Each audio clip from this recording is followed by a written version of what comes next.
legacy of the Dark Crystal, and we care very much about people who love it too.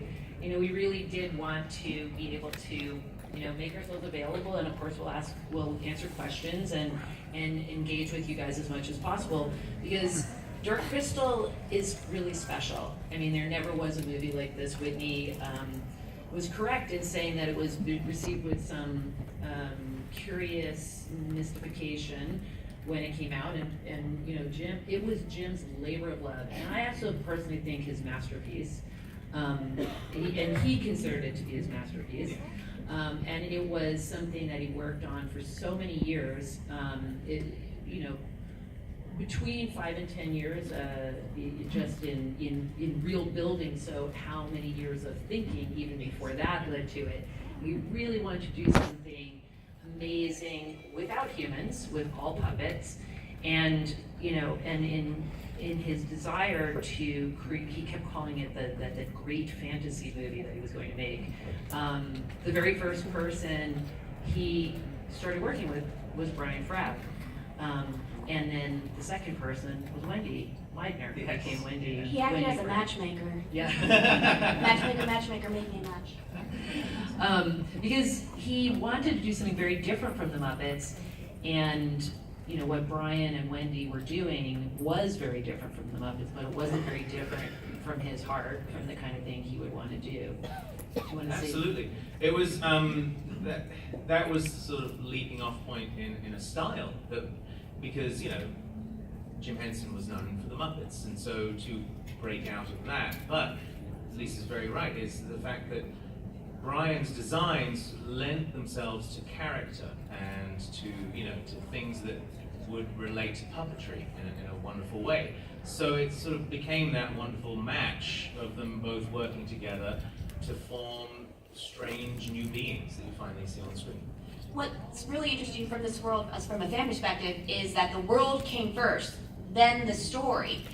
And we've been able to integrate ourselves into it, creating our own ideas of what the world of Froud is like. It's very true. Not very many films come about that way, because most films come from either optioning a famous book like Lord of the Rings, or from an original piece of writing that might turn into a big fantasy film. But it's not very often that something is developed visually for years and years and years without the story even forming. So they started with things like the mystic characters and the Gelfling without knowing how they were even going to really interact. You know, we can talk at great detail about how the movie came to be, but as you said, years of visual development. Years of visual development that sort of, it came, you know, it boiled down. I mean, they tried and tested everything. They created numerous different things, and then grew into the world you see, the story that it became. I mean, they began to, you know, form the idea, you know, fully form this world of Froud, which was the final result is the Dark Crystal, but that is just a leaping point in a way. They even created a language for this, didn't they? And they were thought about having this with subtitles. That's a funny story about the making of the Dark Crystal, that it was such a visual world, and they had worked on the visuals for so long, and they felt like they kind of knew what this world was. It has a kind of reality to it, that they trusted, and Jim in particular trusted, that the audience would be able to watch the movie without understanding the dialogue. So the Gelfling spoke English, Aughra spoke English to them. Characters who spoke to them, I believe, did speak English, but when the Skeksis were together having a big dinner, or you know, there were any group scenes, they were speaking made-up language, a little bit based on ancient languages. David Odell, the screenwriter, had a good academic background, and so the mystics were a bit Egyptian, as I understand. The Skeksis were a bit Latin, and or like Roman Latin, I mean. And then the Podlings were a bit Serbo-Croatian. All I've been told, it sounds awful in Serbo-Croatian, so it wasn't real. But they trusted that this would be understood visually, and it's interesting what you said, that it could have been a documentary, of a foreign land. But anyway, the audiences rejected that, and a lot of people walked out of the initial test screenings because they really didn't understand it. And the skeksis were shrieking, and it was like horrible. So they had to actually remake the whole movie in post-production, writing English language dialogue for the skeksis, matching the lip flaps. And so it wasn't as easy as just going back and putting back the intended sentences, because they didn't match the lip flaps. Right. Yeah, so I wish it was a big project, but it actually just shows the faith that Jim had in what he was putting on screen visually. He thought it would be understood. And in terms of the making of the original movie, I'm plugging the book that Tobey and I were signing this book today, even though we did not write it. But we're very proud of it. It's Insight Edition's new Ultimate Visual History to the Making of the Dark Crystal, and it has, like the Labyrinth book last year, it has amazing little tidbits and treasures and all sorts of things that were found in the archives. So I urge you guys to get this book. There's a lot of book here for the money. And it's so cool, I had to read it cover to cover twice myself. The neat thing about these books from Inside Editions, speaking from a professional researcher of pop culture, this is literally the first of its kind.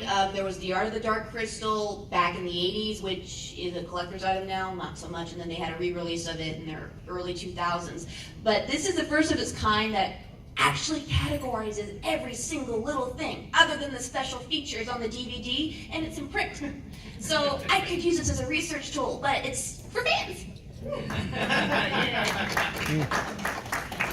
And that's where it's sort of, that's where we're picking up the fans. That's what you guys, the Henson Company. Yeah, so the movie has only gained stature over the years. When it came out, it was moderately successful. Actually, some people think it was not a failure, actually. It was Labyrinth that was a failure. So Labyrinth, sadly, which one would think was the more commercial of the two movies, was actually a commercial failure, while Dark Crystal was not a commercial failure, and it was enough of a success for him to get the money for Labyrinth.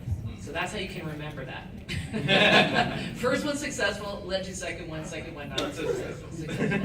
But it just, it's continued to be very popular in the library and very popular with multiple re-releases of the movie.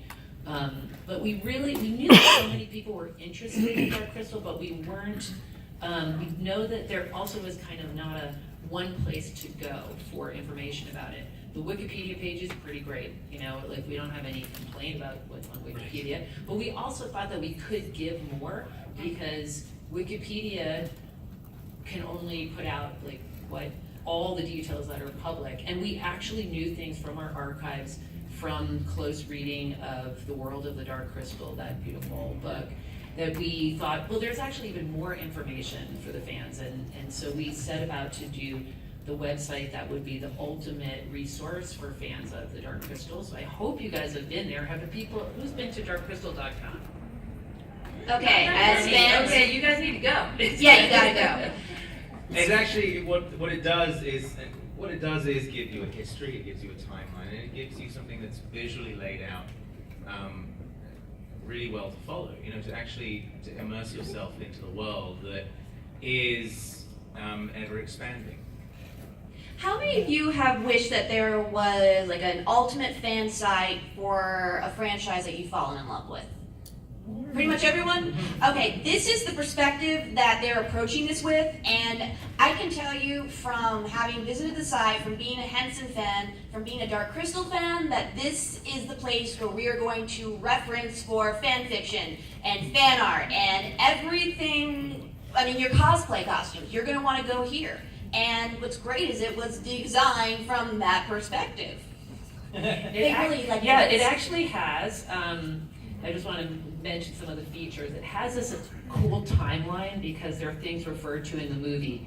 It says, well, back at the first conjunction, that's when they split, and then you find out, what about when there was a wall of destiny came up, and that's when the Skeksis discovered that the Gelfling could bring them down. So then you're thinking, well, when was that actually? So we created a timeline so you can read down the timeline and see when on Froud these various things happened. There's also a timeline of the making of the movie, which is kind of interesting. It's obviously a separate parallel dimension timeline, but it talks about how the movie came together. The pages of this website that are so invaluable that I personally go to them once a week are there's an encyclopedia with all the characters' names, what they do, what their props are, what their powers are, everything that you would want to know, and you cannot find that anywhere. In other words, canon and continuity were taken into consideration. Yeah, so people, you might ask, why are there things on this site that are not in the movie? Like, are people just making up a lot of baloney and putting it on the site? Yeah, are you? No, we are not, because we don't disavow our books and publications and graphic novels, and we consider all of that to be canon. So we have also put on the site all the canon of the characters, timelines, events of all the publications. So that would be the Tokyo Pop manga that takes place during the time of the Gartham Wars. It would be the Creation Myths graphic novels from Archaea, which his father did the covers for, and they're amazing. And those Creation Myths take place in the dawn of history of Dark Crystal. And then they also bring into account the YA novels, of which the second of 4 YA novels just came out. How many times have we wished to hear that from creators, but we were sadly disappointed? But we're not today.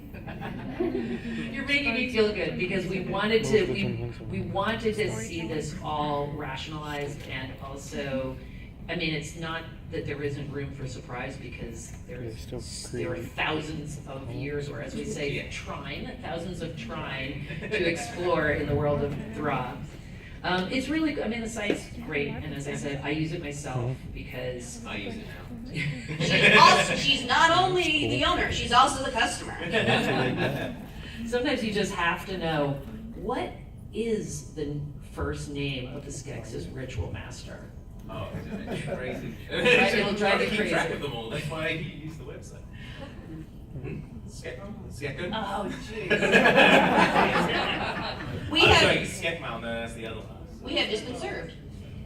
So we're so happy that there's so many Dark Crystal fans. I know there's some big fans here. I've seen some really big fans out there. Yes. And in the costuming, and we met one fan today. I don't know if she's here. There she is. Hi. I think we have fans, we have super fans, then we have what I call tattooed fans. Oh, yes. And you guys know who you are. If you have a Dark Crystal tattoo, you're a tattooed fan. And if you're a tattooed fan who can also make a perfectly believable looking Skeksis costume, you're that lady up there. So great. Yeah, absolutely. Quite scared little children off their lawn. But that's the interesting thing is, over the years, people Ask if you got a job. Come along and made costumes or had tattoos or expressed the love that they felt for this film. They expressed this is what got them into their industry. This is what helped them in life. This is what helped people along their way. And so, what was fascinating is that to hear that, to experience that, time and again, and then realize, okay, well, so let's try this. So this is where the website came in, and also the fandom, I guess is what you call it, and that's when I believe Henson started the challenges. Oh yeah, so we're based. I want to talk a little bit today about costume contests and challenges.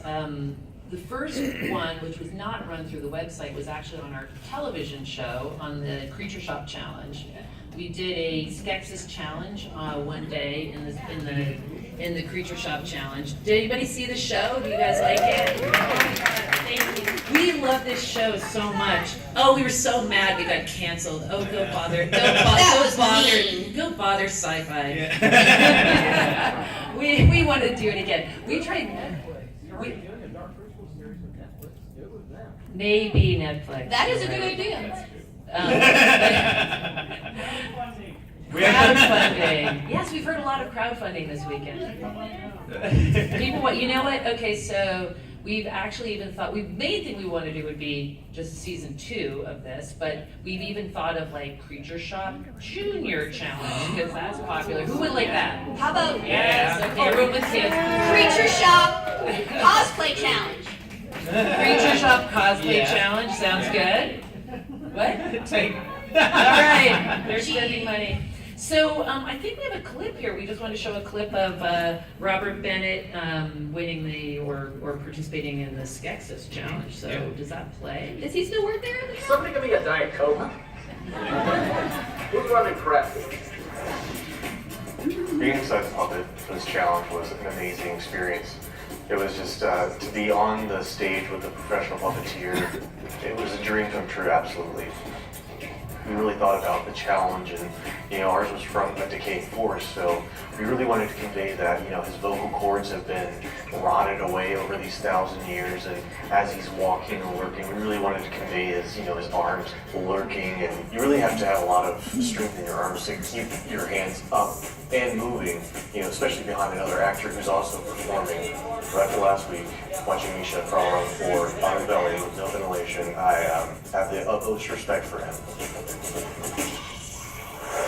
I'm completely blind, so I'm just using her body language. I just sort of try to think of the puppet arms as an extension of my own arms. You definitely have to be in top physical shape. The really nice thing about the Skeksis is that the whole set was built and we never see the bottom 20-30 inches of the characters. So basically we had at least 12 inches of clearance so that your feet are free to move. I really didn't want to trip up the main performer or do something stupid or break the Dark Crystal, because it's the original movie prop. If you can make it more comfortable, then the performer's thinking more about the performance and not about, I have to, squish into this position to kind of make this work. So it's a balancing act, you just gotta get it right. There we go. So Robert Bennett won that night's contest for the Skeksis. And, by the way, we as a company never made a reality show. And we certainly never made a competition elimination reality show. It's actually not really our personality to criticize people or eliminate them. But we had so much responsibility about the fact that people were going to take criticism or be eliminated or feel bad. And I was told while we were making this show by several of the mid-level producers, they said, you guys are the most honest reality show producers ever. Apparently, we just did exactly what we said we were gonna do. We said, you're gonna be judged by this, and we're gonna eliminate you for that. And apparently, it's not so straightforward on other reality shows. But we were so honest. But Robert was a huge fan of the Dark Crystal. He won that night. He went on to win the contest. The prize for the contest was a certain amount of cash, which I can't remember, and a job at the Creature Shop. And he still works at the Creature Shop. Yeah. And he is building podlings now.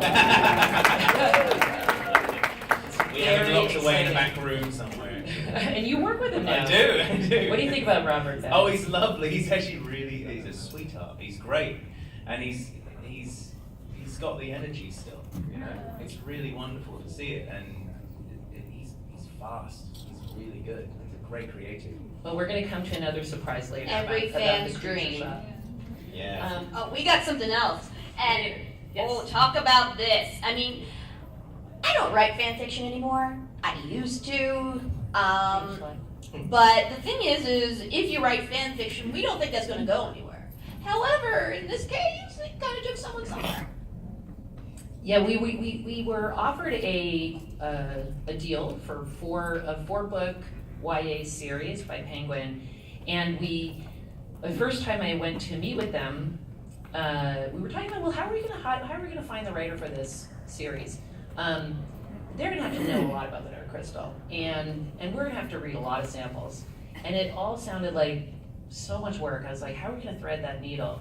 And we just thought, you know what, why don't we have an actual writing contest, like a fan fiction writing contest, because it's gonna sort itself out in the course of doing the contest. We're only gonna get writers who love Dark Crystal and care about it, and we'll read those samples because we have to judge the contest, so we'll get the reading done. And we found that people wrote spectacular things for this contest. I mentioned in another panel that about a week before the deadline, we had about 3 submissions, and we thought, oh, this is a disaster. First of all, we're not going to be able to. I hadn't even read them, but I was like, if we only choose from 3, it's not going to work. The night that they were due, they all came. Dozens and dozens of submissions, like amazing amount. And fortunately, the junior people at Penguin read everything. Then they went up to another level at Penguin, and then Wendy Froud and my sister Cheryl and I read then all. I think we read the final 25. We narrowed down to 10. But you know what? It was a great contest. And again, we're really straightforward. Like, we do exactly what we say we're going to do in a contest. We totally judge it by whatever criteria we say we're going to do, and we give the prize, and it's real. So Joe Lee, who has a great, interesting background, he was a website designer, like probably many of you. He was also an artist, and his sample that he wrote was fantastic. He utilized the prompts that were in the contest and online on on darkcrystal.com. Yeah. And maybe you can say a little bit about how, like, what we asked them to write about, which was basically the Gelfling Gathering Resistance period. Because there's a whole prequel period that we knew was going to be rich for future development. Well, you've done, because I think the graphic novels, the Archaea ones had come out, and they sort of traveled around the timeline, and actually there was a moment in time of these, of Gelflings, and what was that? What did it entail? How did things come about? It was this, prequel to what was leading up to what you saw on screen, so what people loved. And it was a great leaping off point for every writer to be able to just imagine and create. And they had boundaries, but they had so many ways they could take it. And that was the beauty of the competition. It really it pushed people to write that way, but it also, they came with the love and the passion that wanted that feeling to be brought back into this world, and actually to give it more life than what happened before. And the prequel world is really rich and beautiful. In the Dark Crystal movie, Jen and Kira go to a ruin, and Kira sits on the throne, and they realize that there's only 2 of them left, but once upon a time it was a thriving civilization. So we at the Henson Company, and everybody who loves this property, we were like, we just want to go back there. We want to understand that period. We actually hired in 2012 some people whose expertise is writing and researching franchise lore. And we worked and we went through every page of The World of the Dark Crystal, which was your father's book. Okay. We went through, we worked with Brian to interpret the prophecy and every piece of word, drawing, glyph, everything that was on that prop. And by the way, those people just probably made that as a prop. But now we're decoding it and saying, like, oh, really, what is happening there? So, we did such What was things. completely made up, what was it? Brian was saying today, is what was completely made up Now back it's 37 real. years ago became real and had to become real very quickly. And what was so fun is that, there was a sentence in The World of the Dark Crystal that said that the Wall of Destiny was risen by the 7 clans in 7 circles around 7 fires, and the prophecy came to be. And we were, okay, well, that means there were 7 clans. Like, we have that now. And then there was the person sitting on the throne had the wings, which we know is a female, so it's a matriarchy. Yeah. So the detective work began, and before Author Quest, we put on the site the 7 clans, which were approved by Brian Froud, and we put enough there so that everybody would write with some of the similar parameters. Jolie's a fantastic writer. I guarantee you guys have not read these books, but you really should, because if you read these books are in that beautiful prequel world, and this is the same time period of the Netflix series that we will be talking about. So, you know, it's a rich world. I can only start by saying that Jolie chose to write about the Drenchen clan, which is they live in a swamp. They have their totem animal is a flying eel. They have green dreadlocks and green skin. So it's very, he was able to create all that, and we were able to accept it and bring it into the canon. Speaking of just the rich world, there's creatures we've never seen, even on Earth here. What about, have you done anything to extend the flora and fauna of Froud? Our next contest that we did on the site was the Dark Crystal Creature Contest, which was for actually building a creature. And actually Brian and Wendy also, and you guys, we moderated that. And Pete Brook from the Pete Creature Brook. Shop was the other judge that of was that. it.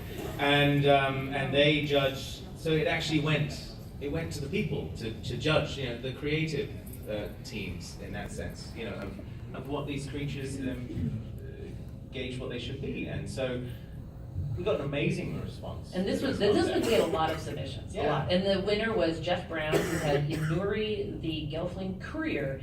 And actually, we did another slide with more of the characters because there were so many. This was one that was really hard to pick winners, so there were a lot of runners-up and second and third choices, et cetera, because it was, people just built the most beautiful things. And I think, you know, this is a movie and a franchise for makers. You know, if you sculpt and you make and you sew and you make wigs, or you make beautiful costumes, like this is, Dark Crystal is for you. And it really came out when we asked people to make creatures. Yeah, because it was originally done by artists. That was the whole thing. And the original was done by a group of artists, and so that's what we tried to capture again. And that's just see those artists come out. And it's just, you know. Well, one of the things that, I mean, yes, sculpting and casting, I mean, wow.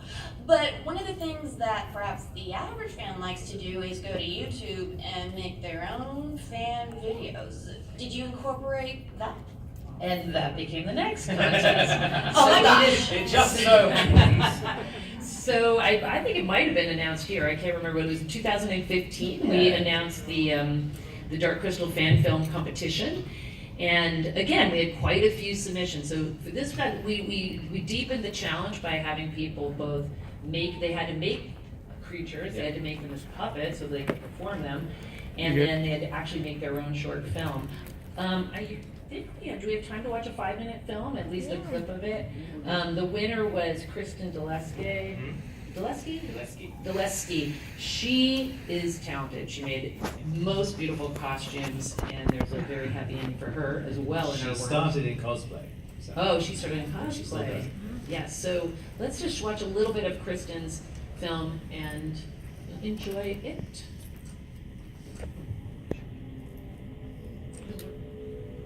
Now, in the castle of the crystal, the Emperor of the Skeksis has grown old and frail. The Lord Chamberlain has been personally selected to acquire further sources of the vital essence necessary to extend the Emperor's life. Dissatisfied with the task assigned to him, the Chamberlain selected the easiest of targets and ravaged a village of the meek podlings. Little did he know, 2 members of the Freeling tribe watched and waited.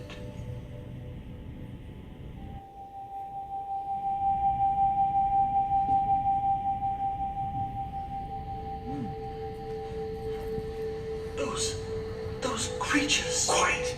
They've taken the podlings. We should leave. We must. must help them. Why? They're not of our tribe. We are all of the same world. I think, Tristan, when there are no more podlings left, they will come for our people next. Then we would stop them. We must stop them now. We should get more help. Make a plan. By then it will be too late. Shh. What was that?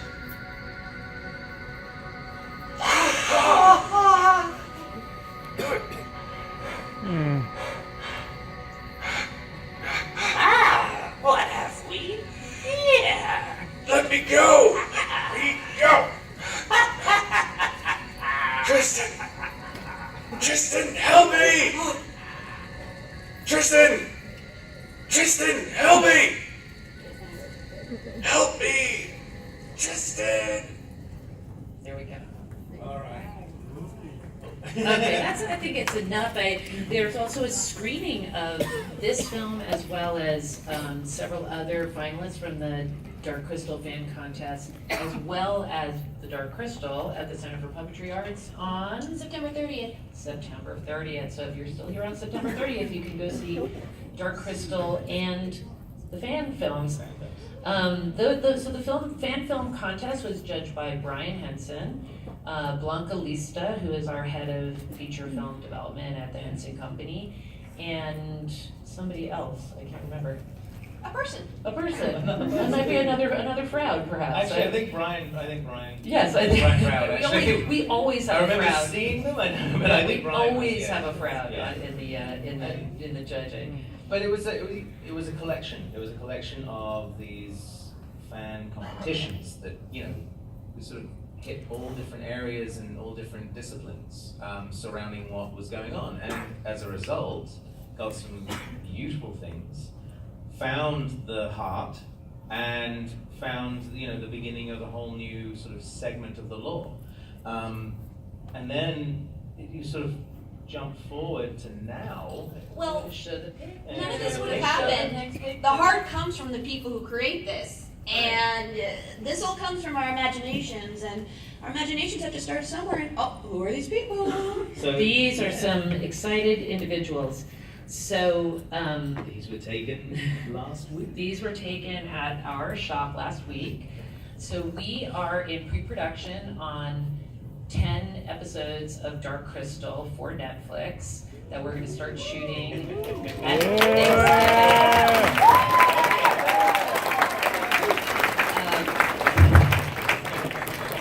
The Frouds are very much involved. They're back in England. Yeah. Tobey is working in the shop with everybody on the show. It's very exciting. He came from Leica. He was full-time at Leica. I